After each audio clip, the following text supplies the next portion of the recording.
Hello and welcome to the Service Dog Handler Chat. This is our June chat, and today I get to be the special guest, which we don't do often. Try to bring in extra people, but I knew that what we wanted to talk about being scent related, or the nose kind of thing. The dog's nose knows when we're having a medical issue. And so that was super important to me, and I wanted to present a little bit from our medical alerts class, just to kind of give you a taste of what that is. So just a couple of ground rules. Cindy, do you want to go over those ground rules real quick? So generally, we like to have you stay on mute when somebody else is talking, because the screen will flash and it can cause seizures in some of our viewers. So if you can keep your keep yourself muted, please do that.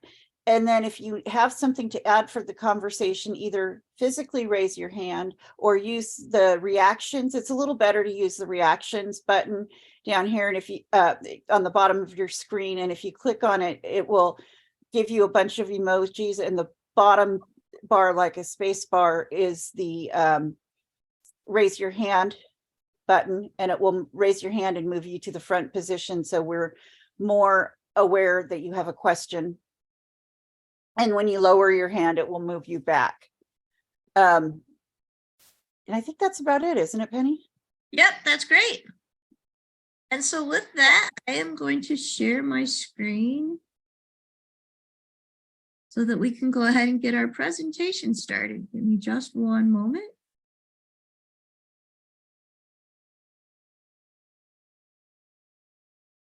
All right.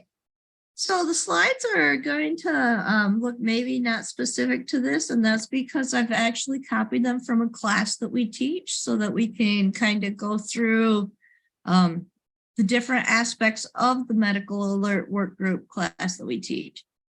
So while the scent-based alerts could actually be done for anything that contains a scent, we really focus on cardiac alert, diabetic alert, and migraine alert, because that's what the Crazy2Calm Canine Coaches have experience with. I have had people apply it to a couple of different things as well. Like I've actually applied it to an autoimmune alert with a rapid inflammation that I get for Azul. So I mean, you can apply it to anything that your body creates a scent to. Those are just the three that we tend to talk about the most. And so the very first thing we talk about in week 1 is handler needs. And so that's going to vary from handler to handler, and exactly what you need in a situation as far as, what's going to drive the alert. It's really easy with a diabetic alert, because we have scientific technology that can confirm a high or a low. We have the testers, and we can prick our finger, or, some of us have other testers, so they will tell us, yes, we are definitely high, or yes, we are definitely low. We can kind of sort of do the same with cardiac alerts, because we can take our blood pressure or our pulse and know that, yes, this number is high, yes, this number is low. That's where we really struggle with migraine alerts, because it's almost impossible to tell when the migraine starts to impact our body. So when the chemical smell actually starts, because that may happen before we have any symptoms, or it may happen after we've had mild symptoms before it gets extreme. And so some of that also depends on your needs, depend on, like for me, when I trained my first service dog, I had a migraine that lasted at least 6 months that never went away. It kind of went up and down like a wave, but never totally went away. And so I don't train migraines to actually when they're starting. I train to when they hit a point that I need medication. So it may not be the actual start that I'm after. For me, it's when am I going to do something about it? So the first week with tracking is for people to track their medical issues during that week. And usually we go weekly lessons, but it's a bi-weekly. So we want you to focus on it for 2 weeks before moving up to the next lesson. So with tracking, we need to know exactly what is happening for you medically, so that, and not specifically that we need to know, you need to know what's happening to you medically so that you know at what point you want your dog to alert. And so that's why tracking is really important. And so in week 1, we would kind of work through that whole tracking session, or different ways that you can do tracking and the important things that there are to track. Like, when do you first notice a sign? What is your dog doing in that moment? Do other humans around you notice anything different? And things like that. Go ahead, Cindy. Robin had a comment. She said, what about passing out? First service dog did alert, second beginning. Do not know if heart rate, blood pressure, or blood sugar.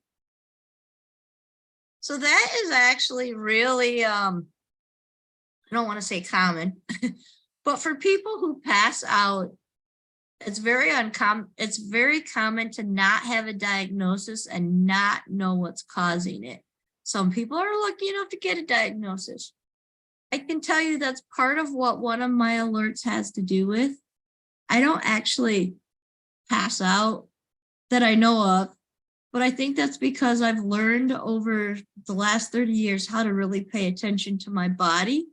Sometimes I get to where I start to see the, that kind of fuzzy feeling you get just before you pass out, and that happens. But if that happens, I'm sitting down right away, or sometimes laying down. And my first service dog actually picked up on that herself so that she would alert to that. And a couple of times, like I truly believe I would have totally passed out if it hadn't been for her. Like one time she was in the kitchen watching my husband cook, and she ran in and started doing her alerts and like bugging me, and not quite doing the full migraine alert, but doing parts of her migraine alert and then just staring at me. And I swear if I could guess, I would say she's looking at me like I had an alien sucking my brain out. It's that kind of intense stare, like, oh my God, what is wrong with you, woman? And so I quickly sat down. And so that appeased her for about a minute and a half, maybe. And she came right back to the stare, like, this is not good enough. This is not helping. And so I laid down. And then she came over and she actually grabbed a pillow off the couch, one of the small couch pillows, and brought it to me for my head without cue. And how she knew I needed that, I don't know. But she did that.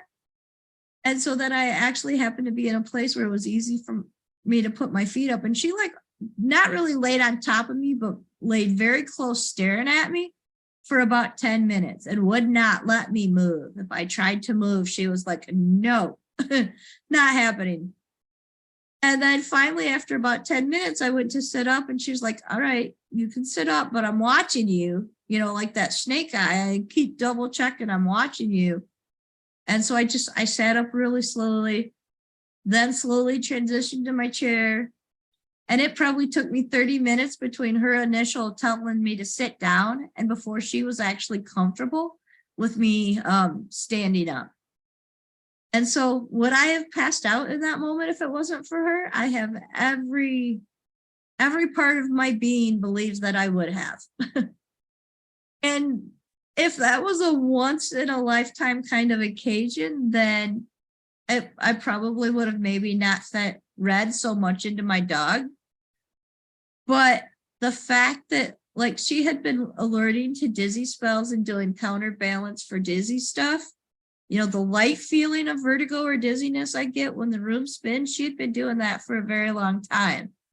And so she kind of already knew the smells and knew the situation. I haven't had anything that extreme happen with Azul yet because I learned to read my dog so well.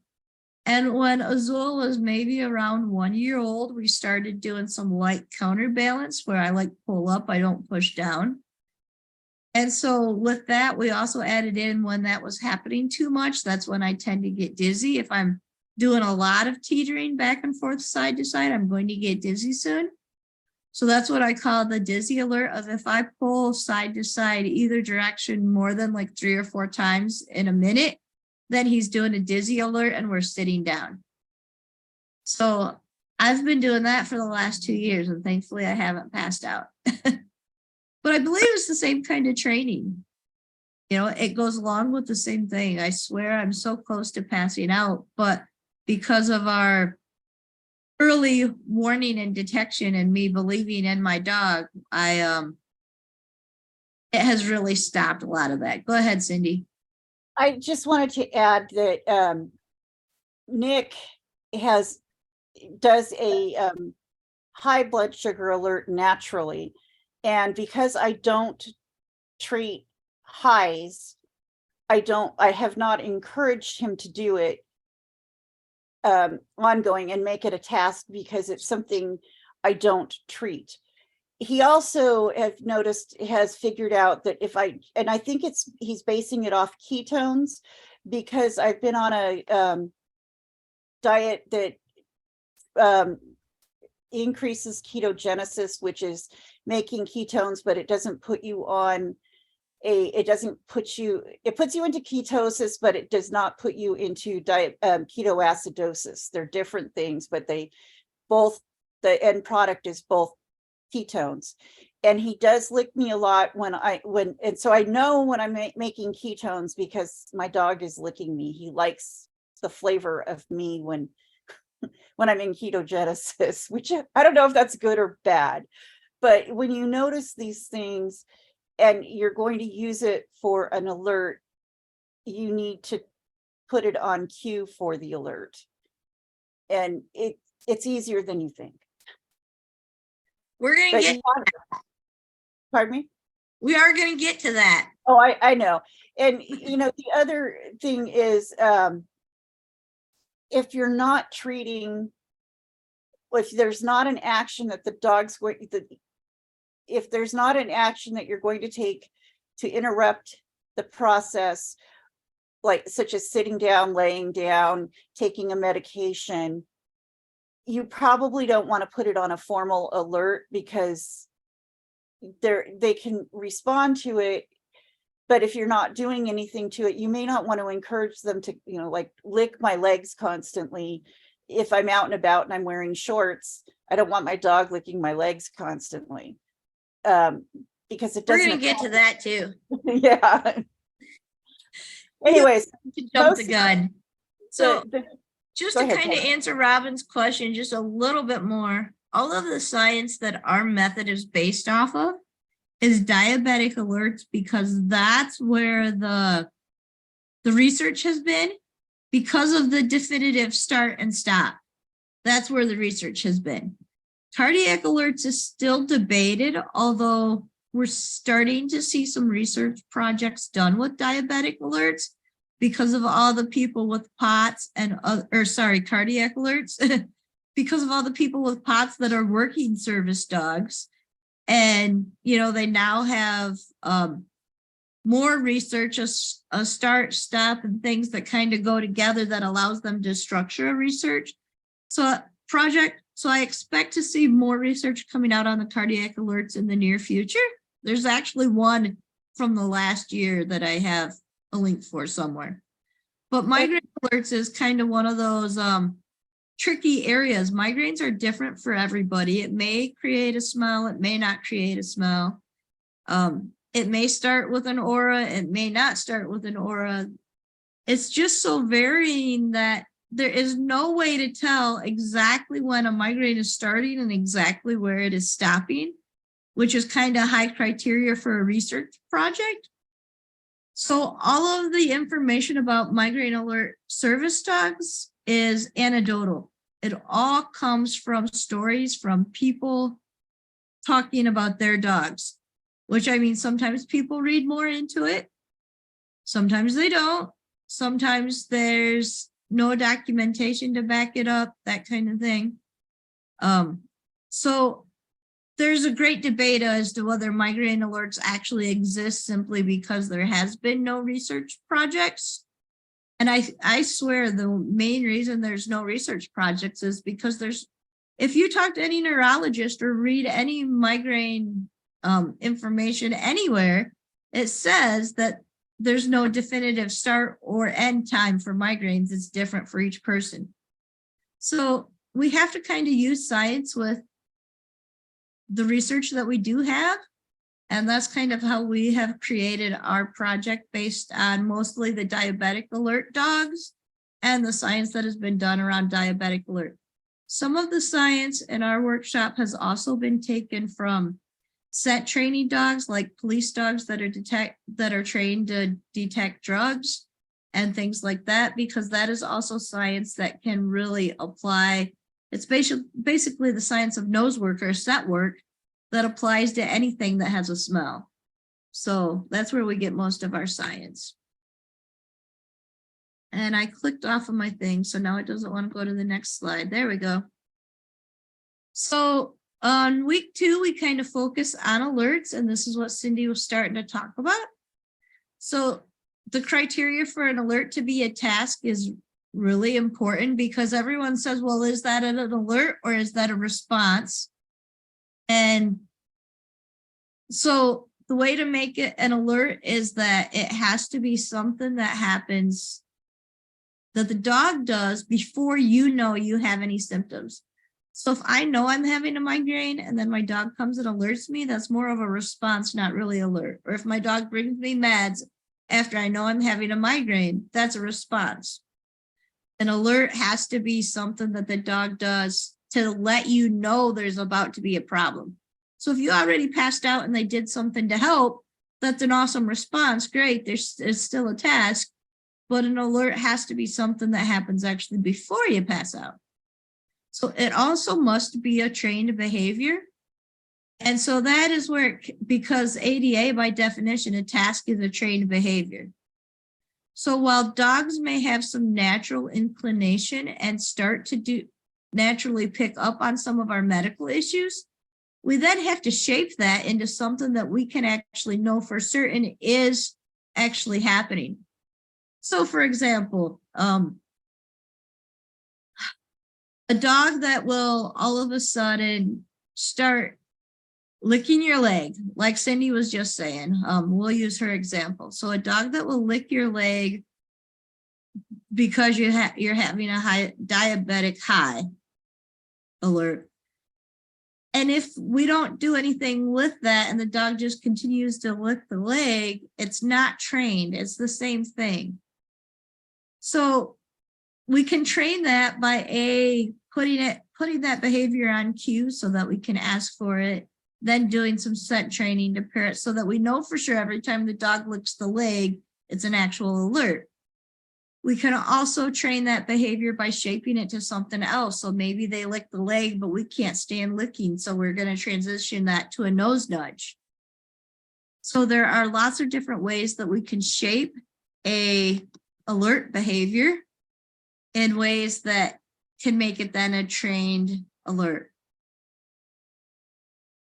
And so, yeah, Ashlyn does say, and that's true. The difference between alerts and responses is really challenging for most because sometimes they're linked together. You know, Azul does a migraine alert. He lets me know by nose nudging my leg. And if I'm unsure, I can ask him, do I need meds? And if I don't need meds, if he's nose nudging my leg because he wants the treat, then he goes over and noses the treat bag because he wants a treat. You know what I mean?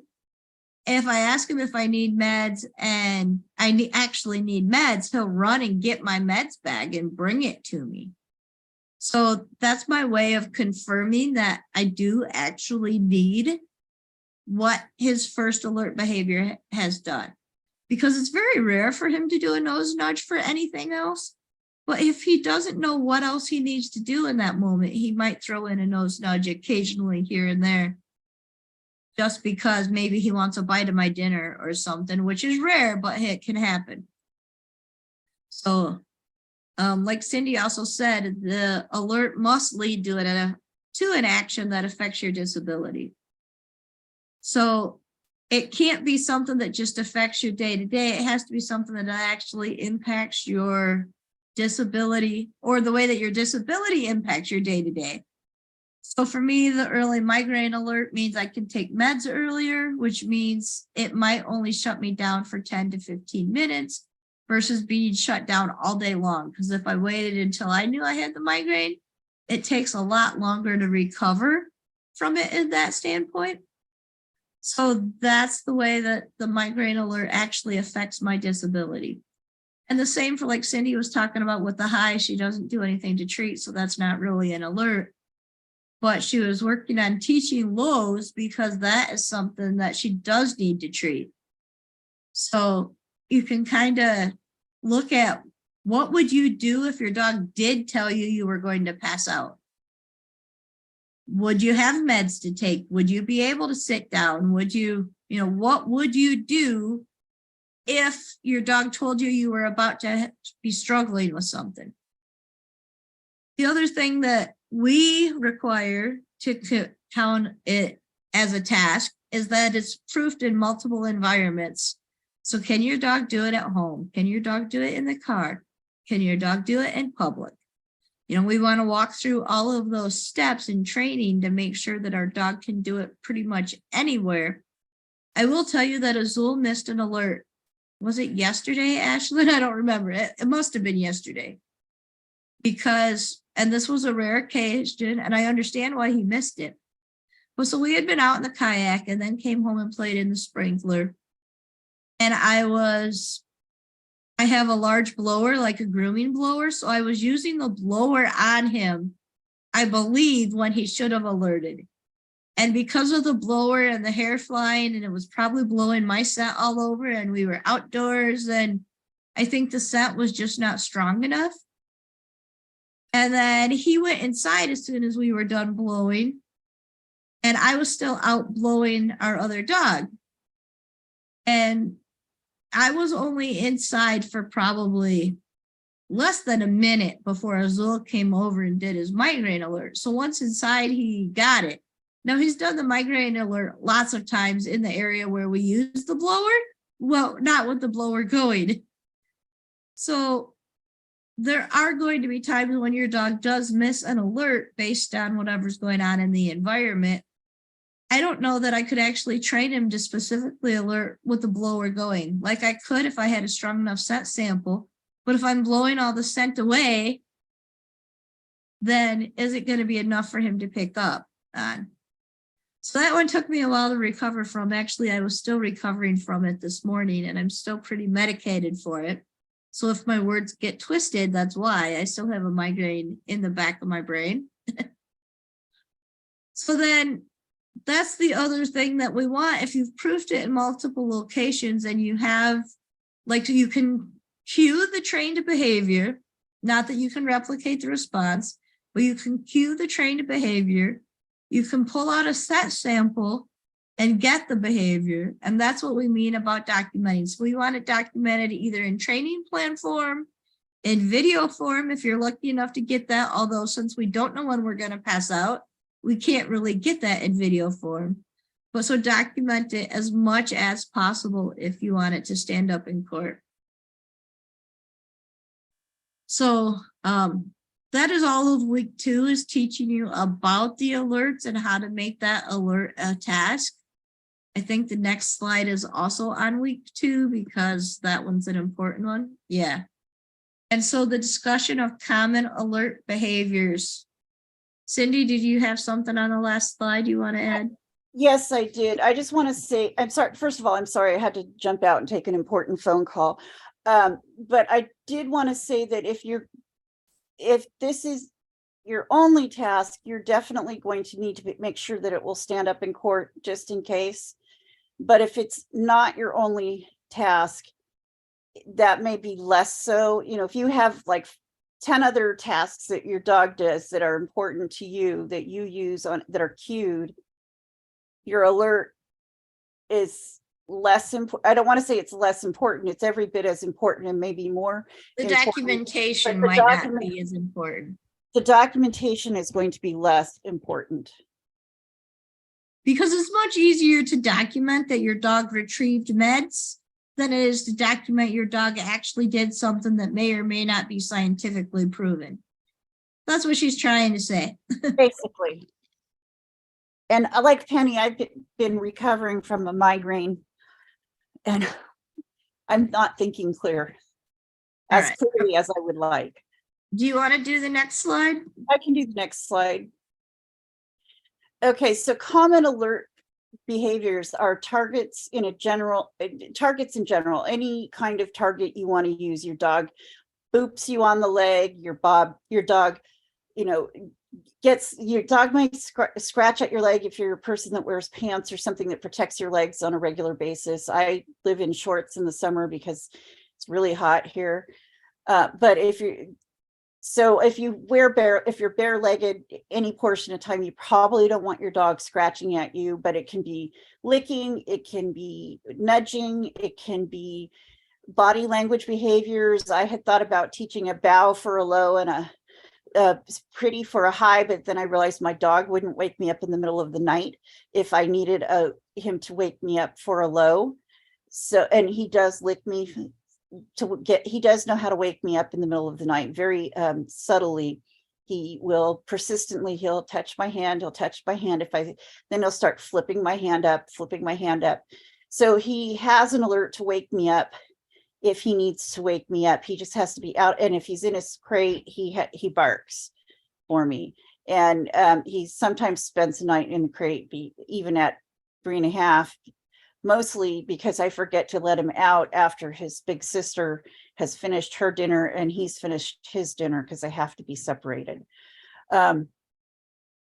It can be any kind of canine body behavior that occurs naturally that you put on cue and you pair with what you want alerted. And you need to have those alerts escalate. It's really important. Like I said, my dog goes through a series of behaviors to wake me up. First he'll lick my hand, then he'll flip my hand, then he'll stick his whole head under my arm and flip my whole arm. And if that's not working, he'll bark at me, because he knows between all those things that something is going to get me up if he does all of those things. So you want it to escalate, and depending on how imperative it is for that alert, it's probably going to depend on how much you want it to escalate. So if you have your dog trained to alert you at a blood sugar of 65, which I don't recommend, I would recommend it a little bit higher than that, so you have more time to work with the issue and getting food in you, because it can take a few minutes. If you have your dog alerting you at 65 and you need to get some food on board and you're not paying attention to your dog, you want your dog to continue to push you and notify you, nudge you, whatever their behavior is, so that you get the message that it interrupts what you're doing. Like, why are you doing that? Please stop. Oh, and then you check your blood sugar and it's like, oh, it's going down. You need to eat something. And then the dog, should be rewarded. And so he knows that he or she knows that they did the right thing. And because if you don't, and you ignore if you're ignoring the behaviors and you're not responding to their alerts, it's why teach it? Why go to the hassle of teaching it? It's just a matter of,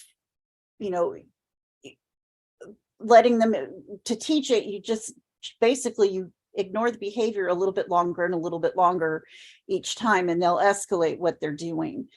But hopefully we're not ignoring when they do something that's an alert behavior,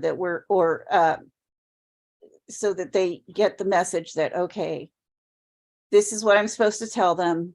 This is how I escalate it. And I do get recognized and rewarded in some way for doing that. Do you have anything else with that, Penny? No, I think you covered that really well. Thank you. And so week 3, we kind of look at taking scent samples. And so with that is the science behind the scents. And so we have a ton of links available for people to actually look at the scientific research. But these are the key points that impact medical alerts the most.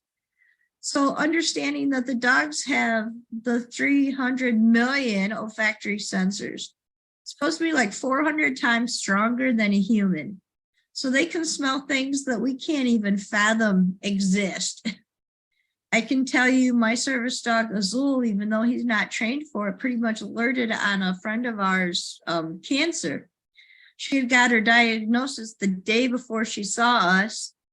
And we hadn't seen her in like 3 weeks. We normally see her almost every week, and we hadn't seen her in 3 weeks. And then she got her diagnosis that day, the day before. And then we saw her, and Azul was like all over her, sniffing the specific area, licking it, which is something he does for his autoimmune alert for me, because I don't really like licking, and that's something that's rare.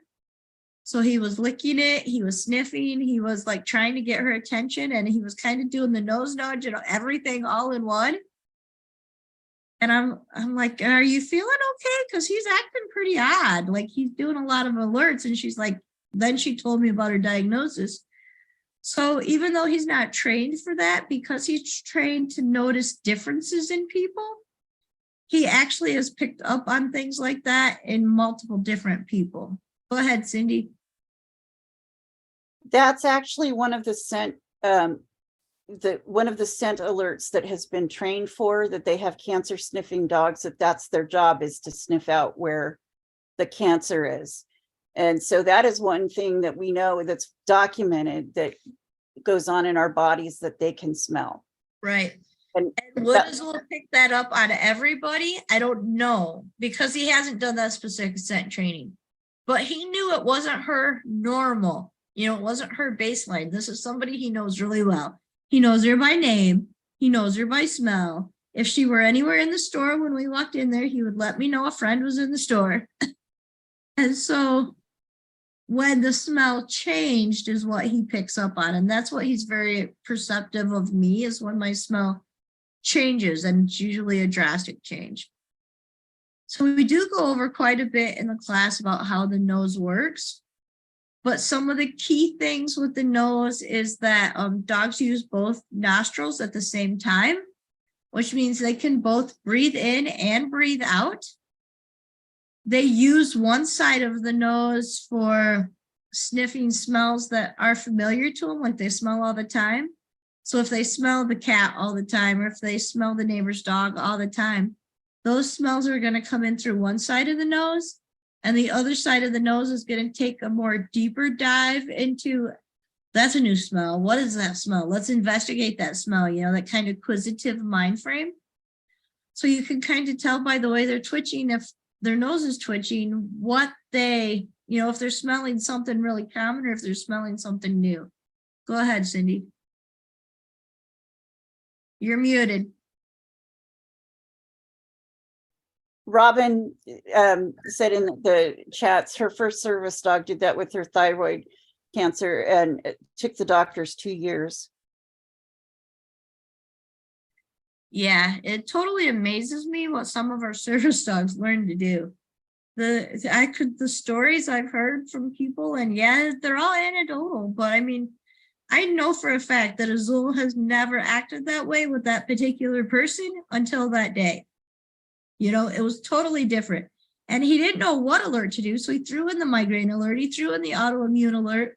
He begged her to sit down, which is what he does for the dizzy alert. So, I mean, he did everything all rolled into one. Like, there is something wrong. And he told us right where, by heavily sniffing that specific location, which was up by your collarbone.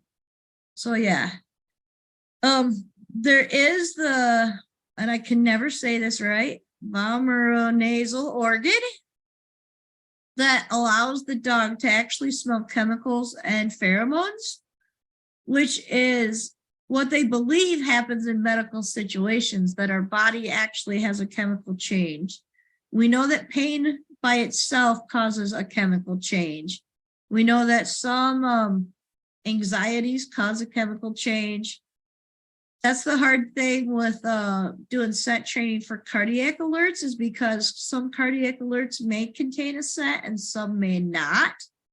So I usually say do the scent training, but also do the steps, like it's very similar to the steps you would take to train a dog for if they're actually seeing or hearing something. So like there has been some research to say that dogs can actually hear our pulse and know when it's going up or going down, especially if they're close to us.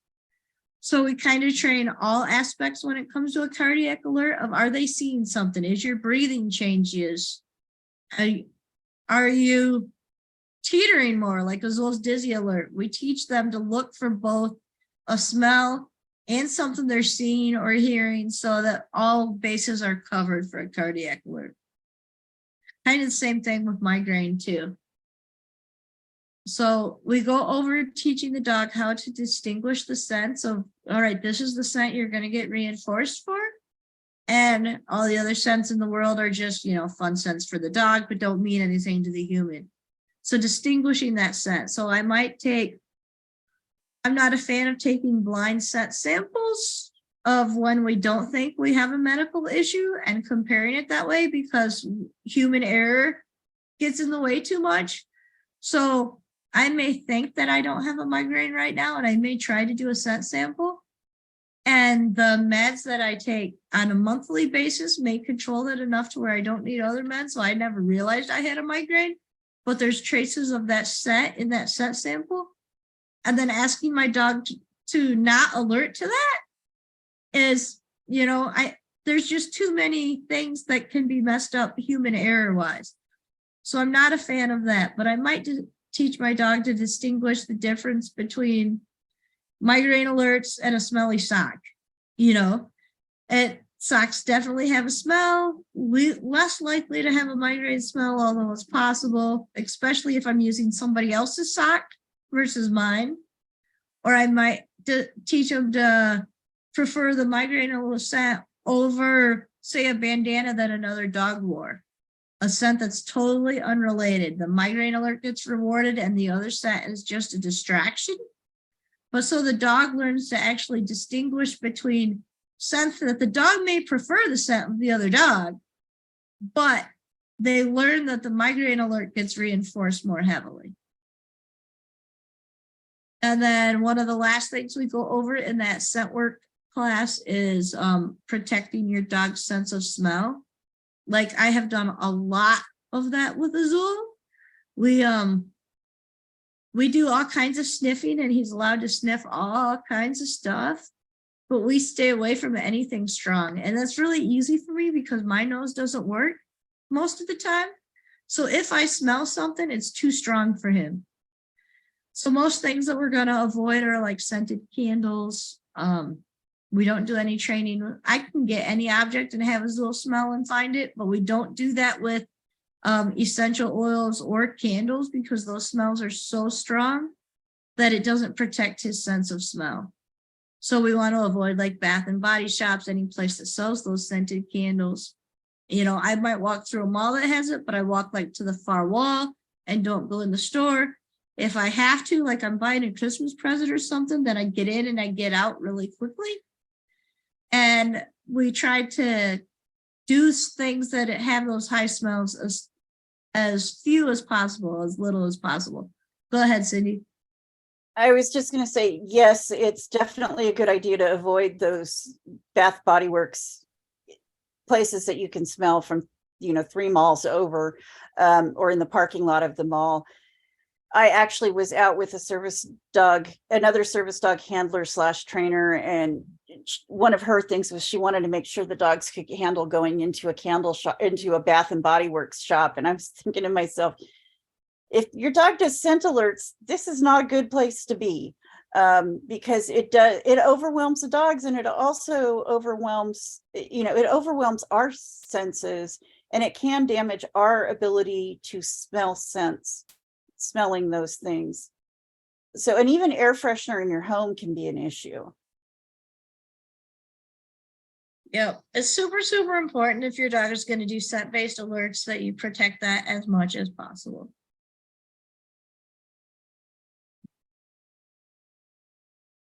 And so fun facts, and this comes from the set samples one too. And this is really, this is one that I love. So the left nostril is what they're going to smell the familiar odors or things that are non-threatening.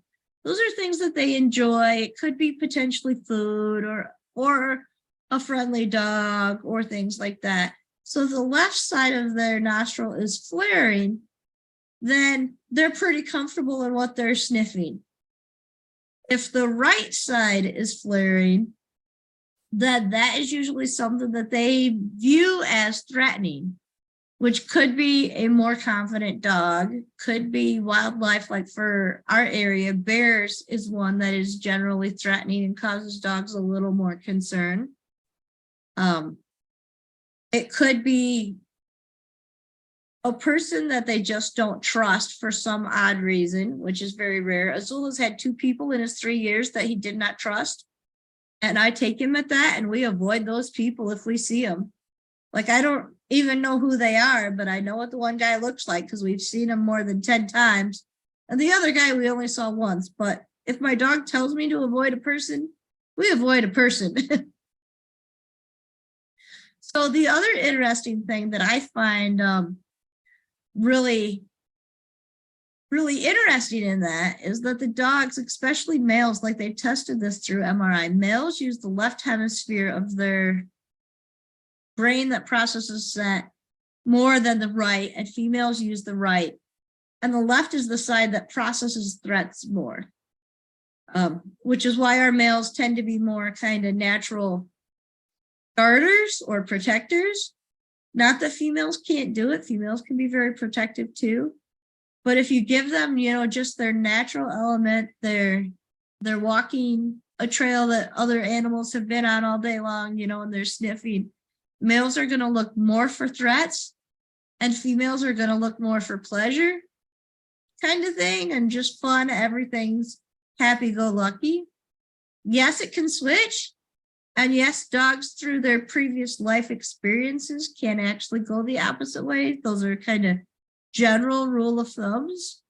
So a female that has experienced a lot of trauma could use her left hemisphere more because she's looking out for more threats. So there's no scientific research to say it, but I believe that this is why a lot of the police dogs, a lot of the drug detection dogs and whatnot are males. They prefer to use males if they can, because males are going to be more likely to remember this scent as this scent is a hazard and we need to report it kind of thing, versus the females being more likely to say, yeah, there's a little bit of the scent there, but it's not hurting me, so I don't care. Go ahead, Cindy. It also probably has to do with the heat cycle. If they're working a female dog if they're working a bitch in an intact bitch and they're dealing with heat cycles, they don't want to do that. Yeah, nobody does. Nobody does, just because it's messy. And it takes more than a month, twice a year out of the dog's ability to work. Exactly. Everybody has their own choices. So in week 4, we really look at adding that alert behavior, whatever behavior you've chosen and you've trained. Did we skip week 3? Oh, no, you talked about week 3. So, or I guess it was week 2, and then we do set samples, and then we do behavior. So you have a whole month to actually get your alert behavior on a cue, whether that's the nose nudge or chin rust or whatever. You have time to actually get that on a cue that's been proved in multiple areas before you start adding it to the behavior. So in week 4, we look at adding that to the behavior, and there's a couple of criteria we want you to review before you move on to week 4. And that's, can you reliably cue that behavior? Does your dog enjoy doing that behavior? Like Cindy said, she thought about using the bow as an alert behavior. And that's because Nick really loved the bow. Azul really loves to bow, and we actually did that for something different, not disability related, but something fun. And so if the dog loves a certain behavior, like a sit pretty, that makes it a great alert, as long as they're not going to do it naturally on their own all the time. but you want whatever they're doing to be something they enjoy. For instance, Azul absolutely hates getting into position to do DPT on my neck. Even though I love that task, he hates the position, so I'm not going to ask him to do that task. Ross learned how to do that task this morning for the first time. And so that was kind of neat, but she actually loved it. Azul doesn't. So you have to kind of think when you're choosing behaviors, it needs to be something that your dog enjoys doing. So the act of doing the behavior almost becomes self-reinforcing. And then the behavior has to be proved at least in medium distraction environments before you move on. And medium distraction is going to be different depending on where you live and what kind of environments you go into on a regular basis. For me, pretty much any public access is a medium environment for my dogs because they have all kinds of things going on around them. Whereas like home or the training center is a low distraction environment. Medium is anywhere around people, and high is anywhere around other dogs or animals. So that's the easy one for me, but it's not true for everybody. So you have to look at your dog. So you have to have your alert ready in all those ways before you move on. And then we also look at fine-tuning those alerts. So that's where this is where it becomes a one-on-one with your canine coach that's helping you through the class, or in the task group that we have set up that you can ask questions about this. So the fine tuning is where you want to really take a look at what that behavior is. So we ask you to tell us what your dog's alert behavior is. Can you cue it? Have you proofed it? And have you added that to find it games, which is one of the ways we add the set into training, is find it games with that set and having that set appear here and there, or setting it up as a game where the dog is going to search a room for that set specifically and stuff like that. So before we actually fine tune it, we need to have those things in place. Go ahead, Cindy. You're muted again.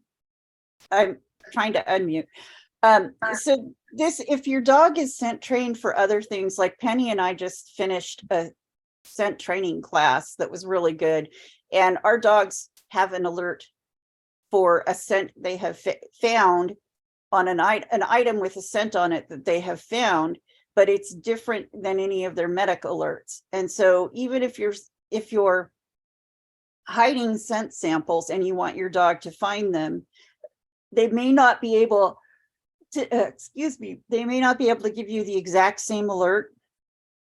Like Nick does basically he points down, if he finds it and it's on the ground, he pretty much points with his nose to where the item is. And if you're working on having your dog jump up on you for the alert, that may not work when you're hiding the scent sample. They'll probably let you know in another way. And that's okay. They're telling you they've recognized the scent. They may give you that's where the shaping really comes into play, so that we can, well, this scent means this behavior and that scent means that behavior, which is where we can train multiple different alerts to the same different alerts with different, for the same dog, they give you different things so you know what you're looking at. Your migraine alert shouldn't look like your diabetic alert. During week 5, we also talk about escalated alerts, and I know Cindy talked about that a little bit earlier too. But so those types of things, and what is going to get your attention, what is going to make you stop doing what you're doing in this moment and listen to your dog.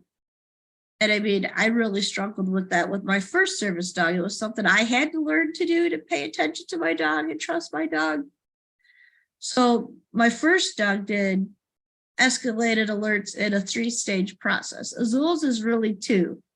He does his nose nudge, and then he hands me my meds. Or like if we're out and about in public, then he will nose nudge the treat bag because he knows the meds are in there. And if I pull the meds out and show them to him, he'll nose nudge them again if I ask him to. If I ask him, do I need the meds? So it's a matter of figuring out what is going to work for you. And that's what we spend week 5 doing. is helping you figure out what's going to work for you. Hey, there's the escalated alerts. Part of that escalated alert is creating that memory chain where, you know, your dog does A, and if A doesn't work, they do B. If B doesn't work, then C. So we teach you how to pair all of those together so the dog will go right through them.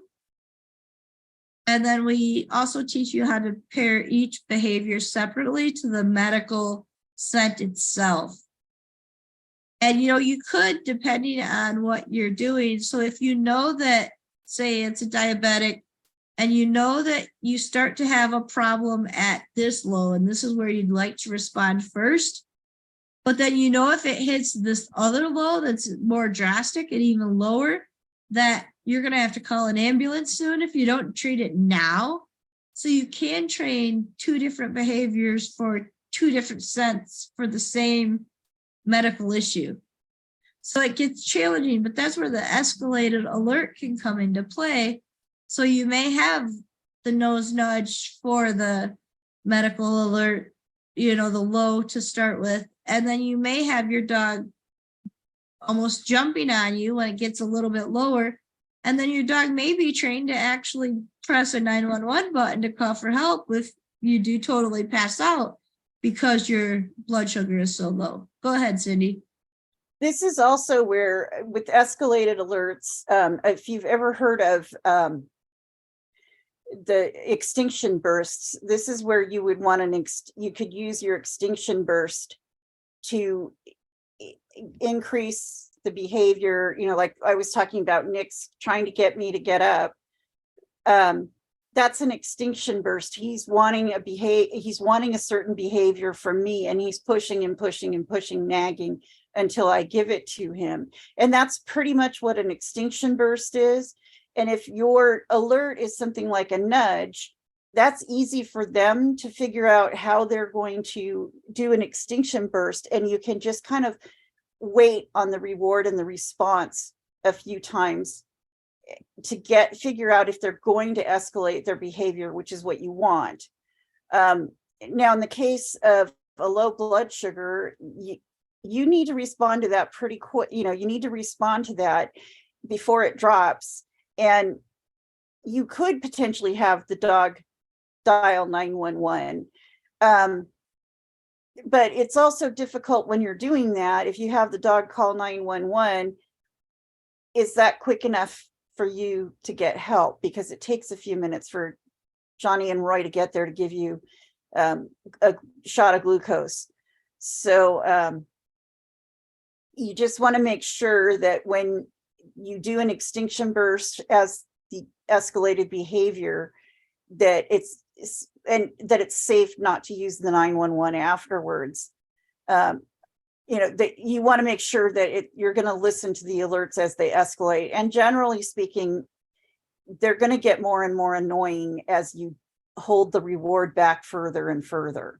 If you reward them up front, which is what we want to do to keep the low alert, we also need to be able to hold back and alert because we're ignoring the dog initially. So be aware of that. You can also use extinction bursts as well as escalating behavior, other types of escalating behaviors. Penny?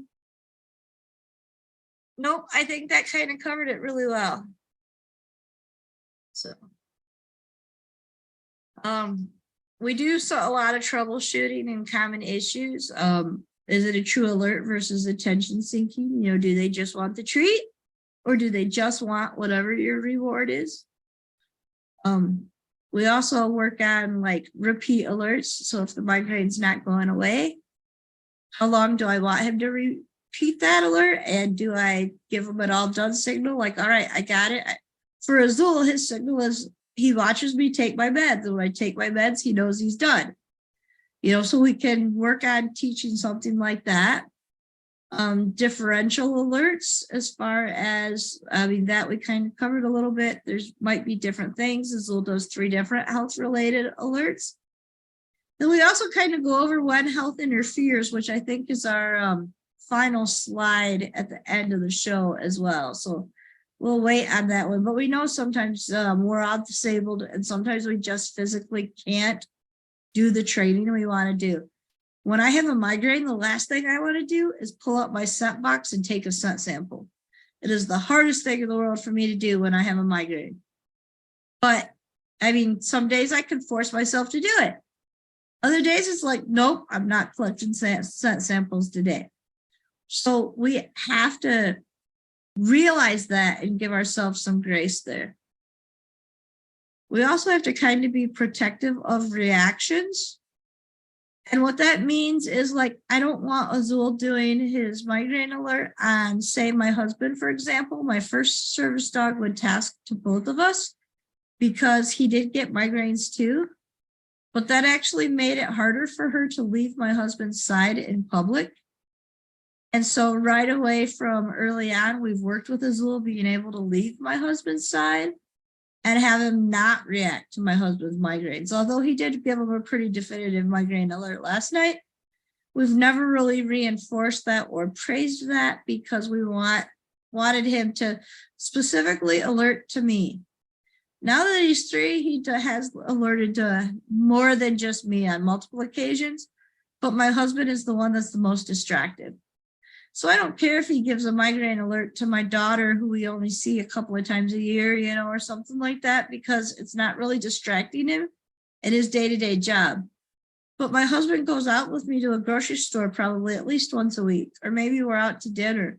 And if Azul is distracted because we're in 2 different parts of the store, that can be really hard for a dog. So that's where I want to be protective of it and not have him alerting to somebody that we're together that frequently. Go ahead, Cindy. Well, I just wanted to add, and the ADA clearly states that it's a service dog that is trained to work for an individual. It doesn't say a group of individuals or a pair of individuals. It says an individual with a disability. So if the dog is alerting to multiple family members, it puts way too much stress on the dog, for one thing.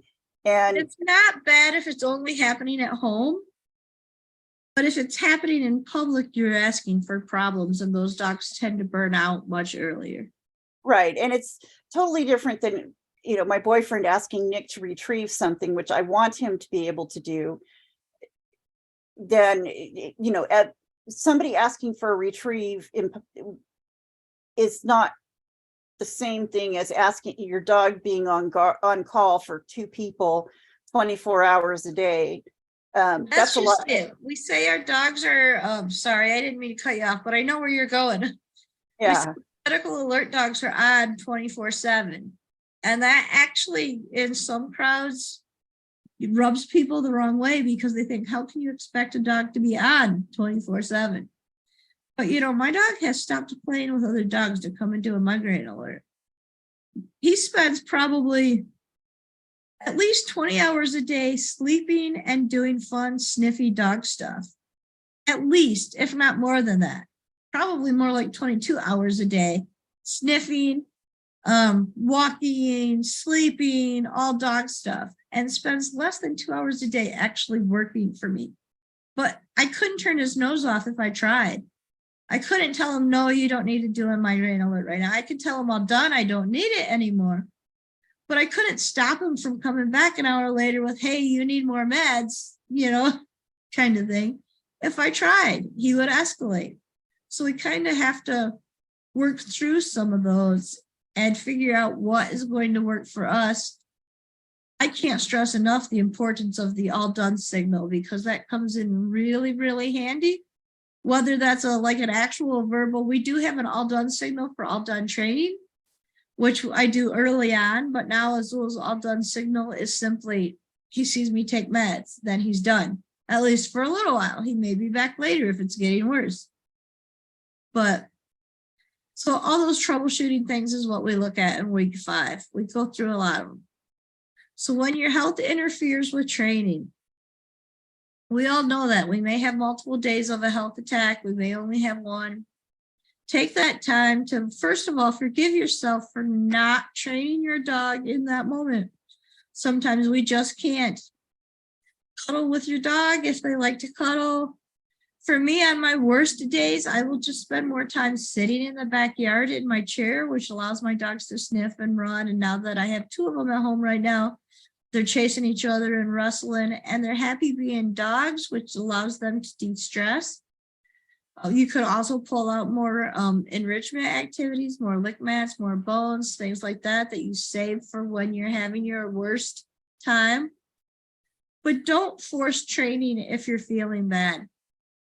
If you plan to take your dog out in public to test their medical alerts, and you have some set samples with you to test their medical alerts, and you start to walk in the store and all of a sudden you're starting to feel not the best, even though you may not realize it's a medical alert, don't pull those scent samples out. Keep them hidden, because you don't want to take away, you don't want to take away the dog's ability to actually to alert to a real situation, but you also don't want to make a mistake in your training in that time. So don't force yourself to train if you don't feel good, especially when it comes to medical alerts. That can be applied to all things in dog training, but it's super important for medical alerts because they can so easily be messed up. So you don't want to force it. You don't want to train. If you can get your set sample and put it in the freezer and save it for later, and then pull out and do your training on a day that you feel good, you're much better off than trying to train in the moment. And if you had, say you were off for a month, you can always back up a little bit in that training and start a couple of steps back. And usually the dogs will pick it up again really quickly. So just do not feel guilty if that happens when you're, halfway through training your medical alerts and you just have to take a pause for a little while. Take that pause. Allow yourself that grace. And that will help you be more successful with actually training with less mistakes. And so then our week 6, our final lesson, is always basically like a private one-on-one, either with your canine coach or with a group of canine coaches, where we actually work one-on-one with you to figure out, all right, is this working? What do you need? What kind of support do you need? Where are you struggling? And make sure that by the time you finish, you actually have a medical alert, or at least a super good foundation in a medical alert that's going to impact your disability. So that's our 6-week class. We wanted to be able to share the process with you. You don't have to take the class. You can use that process. You can watch this video a couple of times. We don't have a patent on the order of which we do things. So you're welcome to do it. We gave a lot of information to you relatively quickly. So if you have any questions, we're welcome to answer them. If you want more information on the class, it's at Crazy2Calm.net. Just type keywords sent and it'll pull right up, or it's also listed over on the right-hand column if you're on a web browser and not a mobile. But does anybody have any questions they want to ask today? I just want to add that it's a lot easier than it sounds to do this training and to teach your dog a scent alert, because they're so good at sniffing that they're going to they enjoy sniffing and they're going to pick this up pretty quick, especially since it involves their human and their human that they spend the most time with, and they're going to want to help with that. So this works. And it Nick it took less than a week to teach Nick to do a certain alert for a coin we were using, and using the same process, you can teach your dog to do the same thing with an alert for a medical issue in a very short period of time. There's 2 questions in the chat, or 2 comments in the chat. Lauren asks if we can use the same process for an allergen alert. So basically, yes, it's the same training. You just have to be a little bit more stringent on applying food to the training, because it's the same set, it's the same process, but you also have to teach them to ignore a lot of other scents that they may find enticing. So it's a little bit more challenging, whereas Dogs don't really find a whole lot of medical things that happen to you super enticing and distracting, but food is super distracting. So if you don't spend that time working really heavily around food distractions, your dog may alert to, say you're doing gluten. My family struggles with gluten a lot, so I'm really familiar with that one. But you have a gluten allergy and your dog is trained to smell gluten, and all of a sudden now they're telling you there's gluten in the salmon that's in the fish counter. It's because they want the salmon. So you do have to really, really focus a lot on that other sense that they will ignore heavily when you're doing a food allergy. If it's an allergy such as smoke, that one's really easy to do because you can totally avoid that and it's not something the dog likes. If it's an allergy as far as certain cleaning products have a certain chemical, that's a little bit easier to do. But if you're looking at allergies for like food and gluten, it takes a little bit more. Capsaicin is a really common one as well. Yeah, I've heard a lot of people doing that one. I personally have not trained a dog for that, although it's really intrigued me to train a dog for the gluten issues, because my husband and 4 out of 5 of my children all cannot eat gluten, and 3 of my children don't eat dairy. So I've really thought about training for that specifically, but none of those people that have a gluten allergy want a service dog. So I've thought about playing with it, but I'm not willing to risk my service dog's training to play with it in that aspect. I just want to make a comment about the capsaicin. That's actually the oil in peppers, in all kinds of peppers, that makes it spicy. And so depending on how you're using it to, if you're using like pure capsaicin extract, that might be easier to train, because otherwise there's peppers everywhere. At least where I am, you can't go to a restaurant without getting peppers in it. Yeah, that's the problem. It's all peppers for me. It's the whole capsicum family. The more capsaicin, the worse it is. But yeah, bell peppers, paprika. Yeah, and I think I would swear I had capsaicin in my fish and chips yesterday. And you train that with the extract, it would be too strong of a smell for the dog's nose. I would start. You could dilute the extract. Yeah, definitely. I would. And I think you can get little grains of powder that you could, a powder that you could dilute. But the problem is, if you walk into most restaurants in California, if not all, there's going to be capsaicin. And I know with some people that have the true wheat, the sprue, that even foods that are cooked in pans that have had flour in them can have significant problems. Right. And so, those people definitely need a dog to kind of scent what they're eating. The dogs have the ability to tell, though, whether it's just in the air environment or whether it's in this particular food. Yeah. That's where you really have to trust them around your food. If you're going to put your dinner under their nose and say, smell this, is it safe? You have to do a whole heck of a lot of work with food and ignoring other smells as well. That's more challenging. And not do what Penny and I do and share our ice cream with our dogs. Oh, I would still do that, because pepper's not an ice cream. No, but gluten could be. There is gluten in a lot of ice cream. Yeah. I found pepper in beer, like just everything you wouldn't expect. It's practically like every salad dressing known to man. Like if you went into my kitchen, you'd probably find capsaicin in everything, because I use so many peppers. Everything gets cooked with peppers. Everything gets cooked. It's the spicier the better. I like the serranos and the habaneros, and so we use those. So all my cooking utensils are covered with capsaicin oil. No matter how much you wash them, you're probably not going to get it all off, because it'll get like up in the handles of the knives and different things. But there's definitely a difference between a little bit in the handle of the knife that your dog smells, and a plate full of peppers. Oh yeah.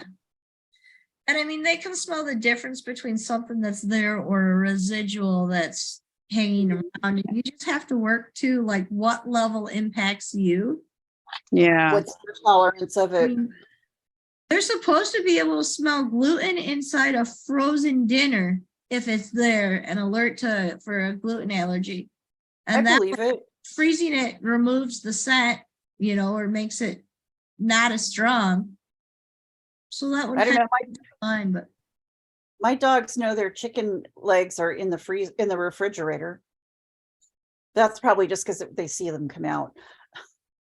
no, they probably smell them every time you open the refrigerator. Yeah. Yeah. I can smell my different freezer foods when they're frozen. So Yeah, my wouldn't husband be surprised if he can't, can. but my nose doesn't work. It hasn't for years.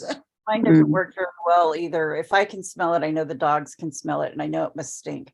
But it's, the other product I was thinking that could potentially be a problem is something like Febreze that, takes the odor out of our home.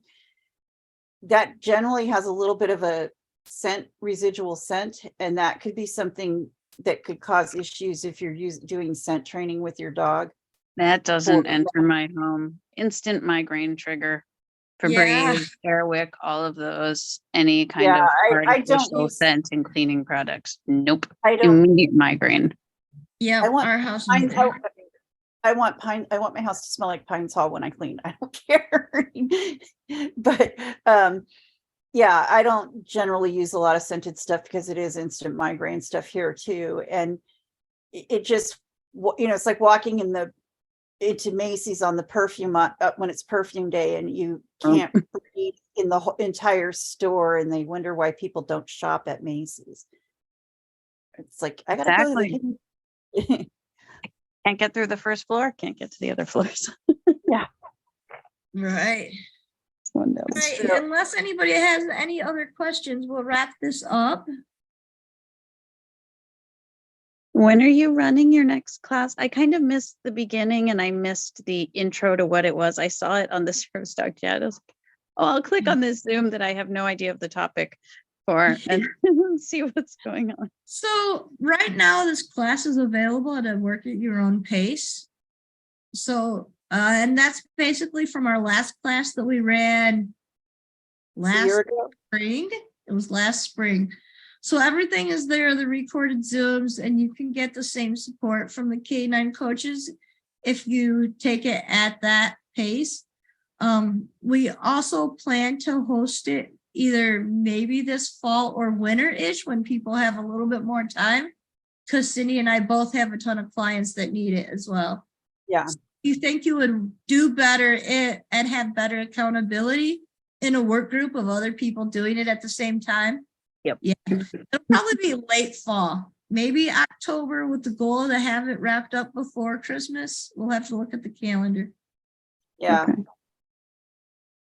Cool. Thank you. So we will have that information on the Working Paws group. If you're a member of the group, you'll see when we offer that class. Okay, great. But yeah, if you're interested in taking the class now, anybody who's watching the recording, you can do the work through it at your own pace. Just go to Crazy2Calm.net and you can find it easy enough. Everybody have a great day. Hey. Thank you. You too. Bye.